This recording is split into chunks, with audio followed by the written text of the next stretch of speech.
थाना क्षेत्र के अंतर्गत एक पीड़िता द्वारा एक एफआईआर संख्या 228/25 दर्ज कराई गई थी, जिसमें इस कांड का प्राथमिक अभियुक्त प्रभात कुमार रंजन उर्फ उदय सम्राट, जो सन ऑफ चंद्रदेव यादव, जो बड़की थाना घोसी जिला पटना, वर्तमान में अपर्णा बैंक कॉलोनी थाना रूपसपुर जिला पटना का रहने वाला है।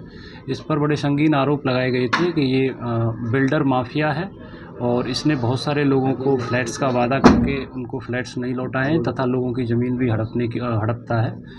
तो जब हम लोगों ने इसमें अनुसंधान किया तो हमको बड़े गंभीर इसमें चीज़ें देखने को मिली, क्योंकि ये जो टॉप 10 बिल्डर्स माफिया की एक सूची होती है उसमें इसका नाम आता है। साथ ही साथ पटना का भी मोस्ट वांटेड अपराधी है और ये सफ़ेद पोश अपराध इसको कहते हैं, वाइट कॉलर क्राइम, उस तरह से ही करता है।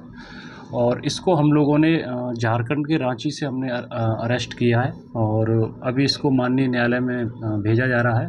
हम लोगों ने इसके ठिकानों पर छापेमारी भी की है और इसके अलावा ये पाटलीग्राम बिल्डर्स लिमिटेड के नाम से एक कंस्ट्रक्शन कंपनी चलाता है जो फ्लैट्स बनाती है, बेचती है, उसका काम करती है।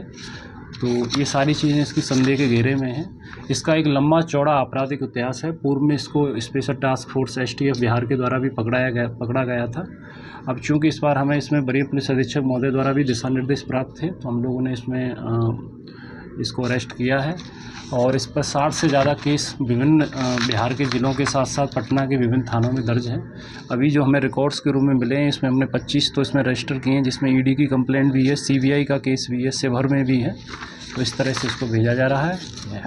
कितने करोड़ की ठगी इसमें पैसे का आंकलन करना मुश्किल है। इसका मैं बताया कि ये पाटलीग्राम बिल्डर्स लिमिटेड के नाम से एक कंपनी चलाता है, जिसका मुख्यालय इसका आसोपुर में है। तो ये कॉन्ट्रैक्टर है जिसमें ज़मीन से डील करता है, फ्लैट्स बना के बेचता है लोगों को, लेकिन पैसा तो उनसे ले लेता है, लेकिन उनका पैसा वापस उसको नहीं दिया जाता है।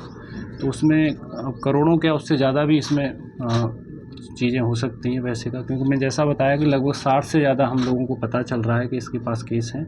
बहुत सारे लोग ऐसे हैं, आज जैसे सुबह भी हमने 2 लोगों से मिले थे कि जिन्होंने केस दर्ज ही नहीं कराया, जबकि उनका पैसा ही ले चुका है फ्लैट दिलाने के नाम पर। इसके अलावा इसका उसमें रेरा में भी इस पर मुकदमा चल रहा है। सीबीआई में भी एक इस पर केस था 8/2008। तो इस तरह से लिस्ट है, इसमें आपको पूरा मिल जाएगा। क्या कंपनी को ब्लैक लिस्टेड? कानूनी प्रोसेस है, उसमें किया जाएगा इसमें, और हम लोग इसमें आगे भी इसमें मदद लेंगे अगर किसी एजेंसी की हमको लेंगे। इनके द्वारा मामला दर्ज किया गया? ये इसमें आवेदिका थी, उनका नाम हम ऊपर नहीं कर रहे हैं, बट ये उन्होंने एक एफआईआर दर्ज कराई थी, उसके आधार पर क्या आरोप है? आरोप यही था कि उनको फ्लैट्स का वादा किया था उनके साथ, वो फ्लैट वापस नहीं लौटाया और साथ ही साथ उनको धमकाने की भी कोशिश की गई थी। क्या आवेदिका से पैसे भी लिए गए थे? हाँ, आवेदिका से पैसे लिए गए थे और बट उनकी वापसी इनके द्वारा नहीं की गई थी, ऐसा उनका आरोप था उसमें। तो उसमें जांच भी चल रही है।